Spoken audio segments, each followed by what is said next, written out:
ہندوؤں کے ہاں دو الفاظ بہت عام ہیں، گیان اور دھیان۔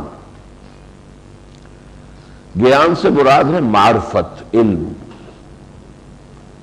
اور دھیان یہ ہے توجہ کرنا، میڈیٹیٹ کرنا، مراقبہ کرنا۔ اور یہ دو گویا کہ ان کے ہاں ان کی عبادات کے بڑے مستقل سلسلے تھے۔ اسلام میں بھی جو اعتکاف کی ایک شکل رکھی گئی، ایک تو اعتکاف مسنون کہلاتا ہے، وہ کسی بھی وقت، سال کے کسی بھی حصے میں کسی بھی وقت کچھ دیر کے لیے انسان نیت کر لے کہ مسجد میں داخل ہو کر بس اللہ کے ساتھ لو لگائے گا، کسی سے بات نہیں کرے گا، کسی سے متوجہ نہیں ہوگا، اللہ کو یاد کرے گا، مراقبہ کرے گا۔ اور وہ 1 گھنٹے کا بھی ہو سکتا ہے، 2 گھنٹے کا بھی ہو سکتا ہے، 1 دن کا بھی ہو سکتا ہے، 2 دن کا بھی ہو سکتا ہے۔ یہ ہے نفلی اعتکاف، جب بھی آدمی چاہے۔ بلکہ بعض حضرات جو ذرا زیادہ حساب کتاب کے، دین کے معاملے میں بھی زیادہ حساب کتاب کو پیش نظر رکھتے ہیں، وہ یہ کرتے ہیں کہ مسجد کے لیے جب نماز کے لیے آتے تو اعتکاف کی نیت بھی ساتھ کر دیتے ہیں، تاکہ یہ وقت ان کا اعتکاف میں بھی شمار ہو جائے۔ میرا خیال ہے کہ یہ تو ذرا کچھ اللہ تعالیٰ کے ساتھ جو ہے کسی قدر کچھ وہ سودے بازی والی بات ہے کہ آپ آئے ہیں نماز کے لیے اور اس میں آپ اعتکاف کا بھی جو ہے، لیکن یہ کہ کسی اور وقت میں اگر آدمی کرتا ہے، اپنی مصروفیات سے، اپنے اور دھندوں سے نکل کر آتا ہے خاص طور پر اسی کام کے لیے، اور پھر وہ مسجد کے اندر مراقبہ کرتا ہے، بیٹھتا ہے، اللہ کو یاد کرتا ہے، تو یہ چیز یقیناً میں سمجھتا ہوں کہ وہ ایک بہت مفید شے بھی ہے، اور اللہ کے ہاں اس کا اجر و ثواب یقیناً ملے گا۔ جو مسنون اعتکاف ہے وہ ہے یہ آخری عشرہ جو رمضان مبارک کا ہے،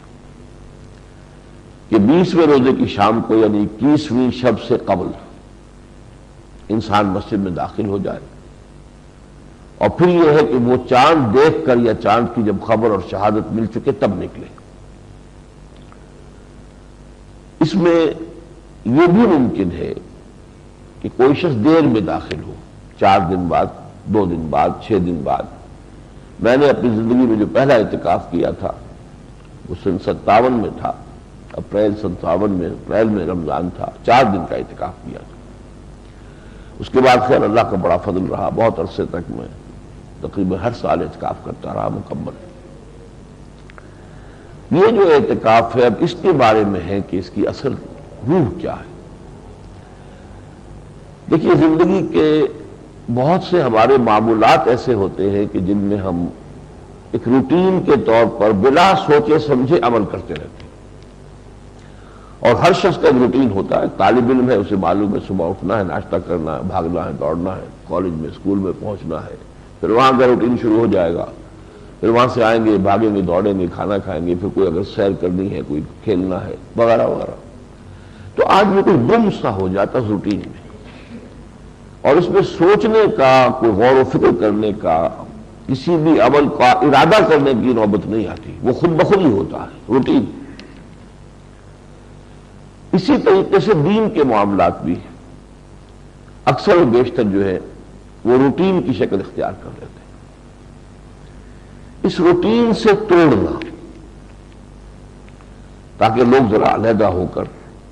اثر نہ غور کریں، سوچ بچار کریں، فکر کریں۔ اس روٹین کو میں ایک اور آپ کو مثال دیتا ہوں، بہت اہم مثال ہے۔ اب جب ہم اللہ کی عبادت کرنا چاہتے ہیں تو ہمارے لیے روٹین جو ہے اس کی وہ نماز کی شکل ہے۔ نماز آپ کسی سے کہیں وہ 100 نفل بھی پڑھ لے گا، مجھے معلوم ہے نماز میں یہ کرنا ہے، اور رکعتوں کے ڈھیر لگا دے گا۔ حج کے موقع پر جو حج کا اہم ترین رکن ہے وقوف عرفہ، اس میں نماز کو موقوف کر دیا۔ وقوف عرفہ سے پہلے ظہر اور عصر کی نماز علیحدہ ادا کر کے پھر داخل ہوتے ہیں میدان میں۔ مسجد نمرہ جو ہے، جو اصل جگہ ہے جہاں پر کہ وہ نمازیں ادا کی جاتی ہیں باجماعت، ویسے تو چونکہ اب حاضری بہت ہو جاتی ہے تو اپنے اپنے خیموں میں بھی لوگ ادا کر لیتے ہیں، لیکن اصل بھی تو یہ کہ مسجد نمرہ میں نماز ادا کی جائے، اور وہ حدود عرفات سے باہر ہے۔ گویا کہ عرفات میں داخلہ نہیں ہے نماز کے ساتھ، نماز پڑھ کے ظہر اور عصر کی تب داخل ہو، اور پھر اگرچہ سورج غروب ہو چکا ہوتا ہے میدان عرفات میں، اس کے بعد روانگی ہے تو مغرب کا وقت ہے بالکل، لیکن مغرب کی نماز پڑھنے کی اجازت نہیں ہے۔ اب جاؤ مزدلفہ، اب مزدلفہ یہ بھی ہو سکتا ہے کوئی 1 گھنٹے میں پہنچ جائے، کوئی 2 گھنٹے میں پہنچے، 4 میں پہنچے، ہجوم ہوتا ہے، طوفان ہوتا ہے، وہاں جا کر مغرب اور عشاء جمع کر کے پڑھو۔ تو جو اہم ترین حصہ ہے حج کا وقوف عرفہ، اس کو اس روایتی عبادت سے خالی کر دیا، جس عبادت کا کہ آدمی روٹین بن چکا ہے، بس اس کے اندر وہ کرتا ہے، وہ بے سمجھے کر رہا ہوتا ہے، وہ ایک میکینیکل ایکشن ہو جاتا ہے عام طور پر، ایک جیسے مشینی سا عمل ہے وہ کرتا ہے انسان، اس کو روک کر تاکہ یہاں اب دعا کرو، الدعاء مخ العبادہ، دعا هو العبادہ، جو میں نے 2-3 دن یہ حدیثیں آپ کو سنائی ہیں۔ اب ظاہر بات ہے دعا تو وہ شخص کرے گا کہ جس کو پہلے سے بھی کوئی دعا کی عادت ہو، کبھی اللہ سے کو ہم کلام ہونے کا کوئی اس کو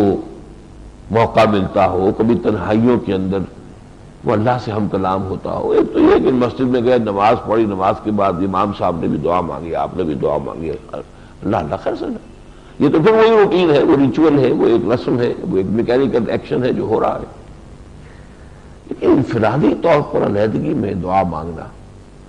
وہ تو در حقیقت ایمان کے اگر کیفیات جو ہیں وہ انسان کے اندر راسخ ہو چکی ہوں تبھی وہ دعا ہوتی ہے۔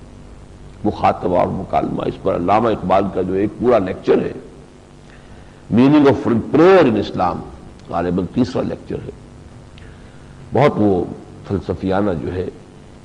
دعا کی حقیقت پر بحث کرنے والا لیکچر ہے کہ یہ ہے کہ انائے صغیر، یہ ہمارے اندر ایک انا ہے میں، اور ایک ہے انائے کبیر، جس کا کہ قرآن مجید میں سب سے بڑا مظہر جو ہے سورۃ طٰہٰ کی ایک آیت ہے، انا اللہ لا الہ الا انا فاعبدنی، اے موسیٰ میں ہوں اللہ اور میرے سوا کوئی معبود نہیں، بس میری ہی بندگی کرو۔ تو وہ انائے کبیر ہے، وہ بھی بہت بڑی میں ہے، دی انفائنائٹ ایگو، انائے مطلق، اور ایک چھوٹی سی انا ہماری ہے، انائے صغیر۔ جب وہ دوسرے کے عام میں سامنے آتے ہیں، جب ان کا مکالمہ ہوتا ہے، یہ ہے دعا۔